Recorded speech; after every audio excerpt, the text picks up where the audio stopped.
Assalamualaikum ta'ala alaikum warahmatullahi wabarakatuh.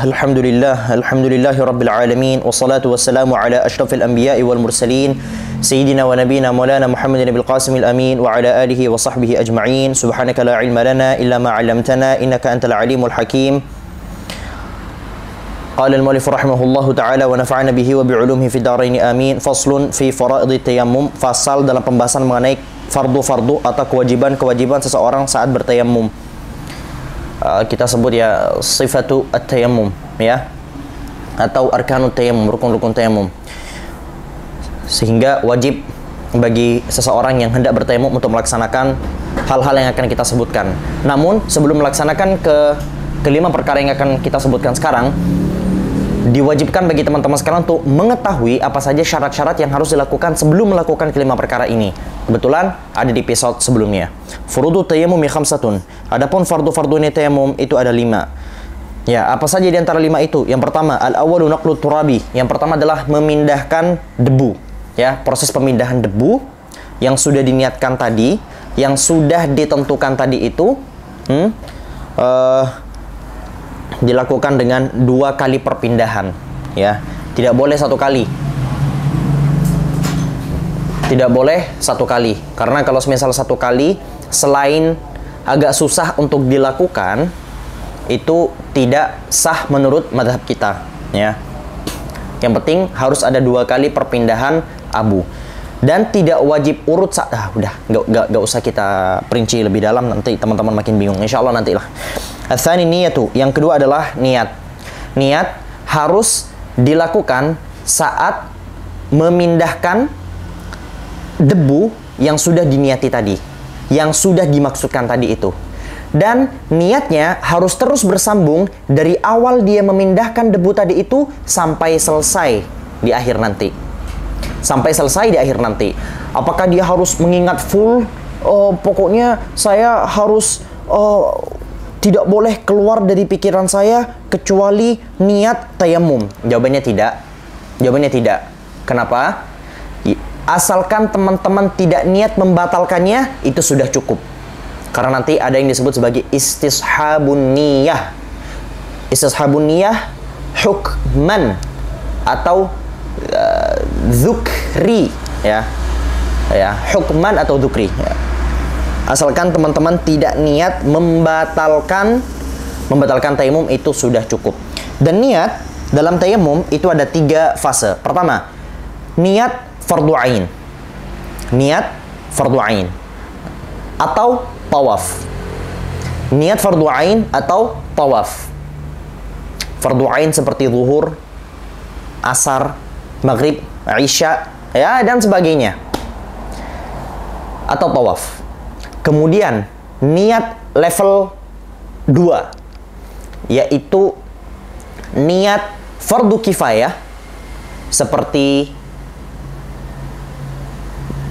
sholat jenazah atau sunnah-sunnah nawafil, entah itu sholat sunnah yang berkaitan dengan penyebab atau yang berkaitan dengan waktu. Berkaitan dengan penyebab seperti tahiyatul masjid, atau yang berkaitan dengan waktu seperti salat rawatib, qabliyah, ba'diyah, dan sebagainya. Kemudian level ketiga, sudah dicatat, level ketiga yaitu kegiatan, ya, sunnah-sunnah selain daripada salat nawafil dan fardu kifayah maupun fardu ain tadi. Selain level 1, level 2, seperti sujud tilawah. Kan orang harus punya wudu untuk sujud tilawah, atau sujud syukur, ya, atau menyentuh Al-Qur'an dan sebagainya. Itu level 3. Nah, kita sudah sepakat bahwa tayammum itu tidak akan pernah bisa mengangkat hadas kecil atau hadas besar. Kita sudah sepakat, tayammum itu kan lemah, sehingga dia tidak bisa menggantikan wudu sepenuhnya, sehingga bisa mengangkat hadas kecil, atau menggantikan mandi besar sepenuhnya, sehingga dia bisa menghilangkan atau mengangkat hadas besar. Lalu apa fungsi tayammum? Fungsi tayammum adalah istibahatus salah atau istibahatut tawaf ila akhirnya, ya. niat agar kamu boleh sholat, agar kamu boleh tawaf, agar kamu boleh beribadah, di mana ibadah tadi itu tidak akan sah kecuali orang itu sudah wudhu. Dapat? Ngerti? Saya ulang sekali lagi. Tayammum itu tidak bisa menggantikan wudhu atau mandi besar secara total. Lalu fungsi tayammum apa? Agar sholat wajibnya bisa sah, agar sholat sunnahnya bisa sah, agar nyentuh Qur'annya tidak berdosa, agar sujud tilawahnya, agar sujud syukurnya itu diterima dalam kondisi-kondisi yang sempat kita mention sebelumnya. Lalu level-level yang kita sebutkan tadi 3 itu semua tergantung level mana yang teman-teman niati. Kalau teman-teman ketika bertayammum itu berniat sebagaimana niat di level pertama, coba sekarang cek catatannya, yaitu niat sholat fardu ain atau niat tawaf, maka teman-teman bisa sholat sebagaimana yang teman-teman tunjuk beserta banyak sekali sunnah-sunnah yang mengikutinya. Teman-teman bisa melaksanakan fardun wa nawafil, bisa melaksanakan satu fardu, entah itu fardu zuhur atau fardu asar atau fardu maghrib, isya dan sebagainya, atau tawaf. Bisa melaksanakan salah satu dari fardu ain atau tawaf. Tapi perlu teman-teman ingat bahwa tayammum itu sekali pakai dalam fardu ain. Sekali pakai dalam fardu ain.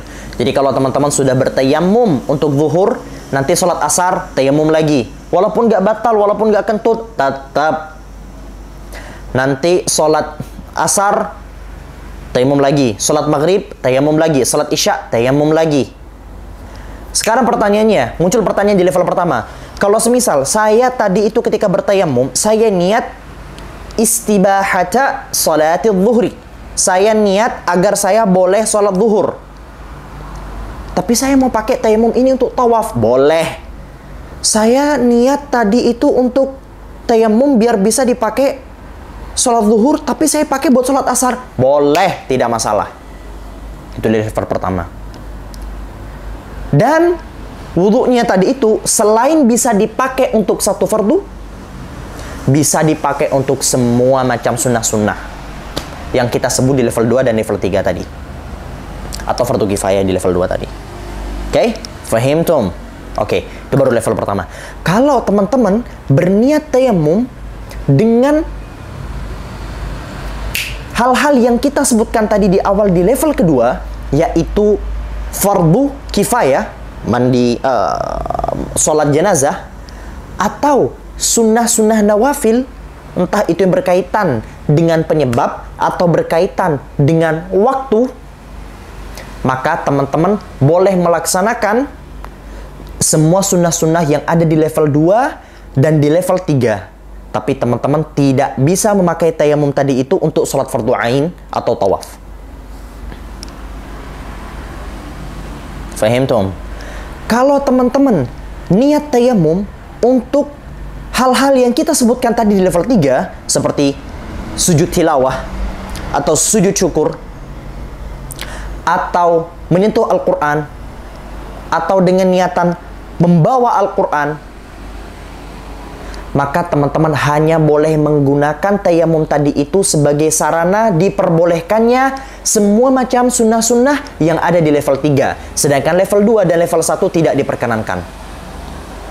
Lalu bagaimana caranya biar enak? Ya niatin di level pertama lah, gak usah mikir kemana-mana. Jadi ketika kalian niat untuk tayammum, niat aja untuk biar saya boleh sholat zuhur, biar saya boleh sholat asar. Kalian sholat zuhur, ya, habis itu silakan pakai untuk berbagai macam perkara-perkara sunnah yang lain. Fahimtum? Arju dzalik. Agak ribet, nggak apa-apa. Harus semangat, harus belajar, ya. Memang ribet, tapi otak kalian tuh perlu dilatih. Berapa lama kita itu tidak melatih otak kita?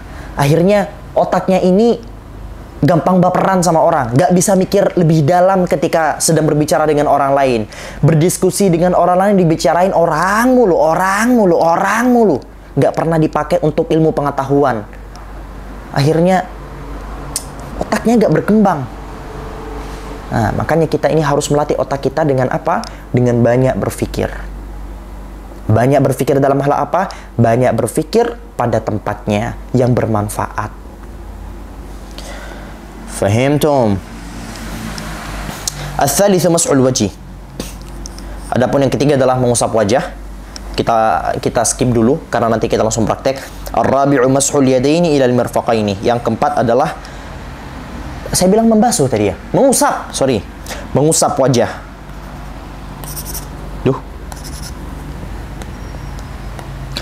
Mengusap wajah, kemudian mengusap kedua tangan sampai sikunya. Oke, jadi begini. Pertama kita sudah sepakat harus dengan 2 kali perpindahan. Harus dengan 2 kali pukulan. Apakah pukulan tadi itu harus digedebuk? Jawabannya tidak. Cukup di sini misalnya ada debu ya. Entah debu itu dari bumi atau dari wisada, nah, ini bantal atau dari berbagai macam tempat lah yang sudah teman-teman maksudkan ya. Oke, taruh begini satu. Setelah itu ratakan ke seluruh wajah. Ya. Siapa tuh? Dan dianjurkan untuk tidak terlalu banyak mengambil debu. Kita gak usah bahas yang sunnah-sunnah dulu. Kita bahas sekarang yang fardu, yang wajib-wajib aja dulu. Nah, berbeda dengan wudhu. Wudhu itu kan dianjurkan kalau punya jenggot, ya, jenggot tipis wajib diginikan, jenggot tebel wajib ada ditakhilkan, ya. Atau bagian-bagian rambut-rambut wajah itu harus terkena air. Maka dalam tayammum tidak harus. Fahimtum? Oke. Kemudian ambil lagi pukulan yang kedua. Thread. Setelah itu dianjurkan mulai dari kanan ya. Bebas sebenarnya mau dari kiri atau kanan karena kita sekarang bahas fardu. Yang sunnah-sunnah nantilah. Sekarang kita pakai yang sunnah, yang kanan nih. Kanan. Taruh ya, tangannya begini ya. Tangannya begini. Ketika mengambil itu dianjurkan agar direnggangkan jari jemarinya. Lalu kalau ada cincin dilepas dulu. Wajib. Kenapa? Karena bagian-bagian di sini tuh juga harus terkena debu nantinya. Oke? Renggangkan, lepas cincin, seret. Habis itu dipadatkan, dirapatkan. Nah, lihat nih ya, pertemukan, turun ke bawah terus, turun ke bawah. Nah, ketika sudah sampai di sini, tutup. Tutup ya. Tutup, terus turun ke bawah. Terus sampai di sini, putar. Seret. Nah, ini kan tadi kebuka nih. Ini langsung putar, tutup. Ayo bareng, jangan nonton doang. Bareng. Bagus. Nah, bagian ibu jari kita nanti pertemukan dengan ibu jari satunya. Biar gibah mereka ibu-ibu ini. Ayo ma. Ya, kita pertemukan kedua ibu ini. Nah, besanan mereka. Seret. Selesai. Begitu juga dengan yang kiri. Seret ya. Gini, bagian sini nanti tutup. Gini. Seret ya. Tutup. Ini ingat, dibuka. Ibunya jangan ditutup dulu ya. Ibunya ini jangan ditutup dulu, dibuka dulu. Nah, kita bikin dua ibu ini besanan. Seret ya. Seret. Selesai. Sudah. Sesimpel itu, bro. Sesimpel itu. Al-khamisu tertibu bainal mashataini. Yang kelima adalah tertib alias runtut antara kedua usapan. Jadi jangan mulai dari tangan dulu baru wajah. Tapi mulai dari wajah dulu baru tangan. Kalau kebalik, maka yang dihitung sah hanyalah bagian wajah. Hada wallahu subhanahu wa ta'ala alim bisawab. Subhanakallahumma bihamdika asyhadu an la ilaha illa anta astaghfiruka wa atubu ilaik. Wassalamualaikum warahmatullahi wabarakatuh. Bye bye.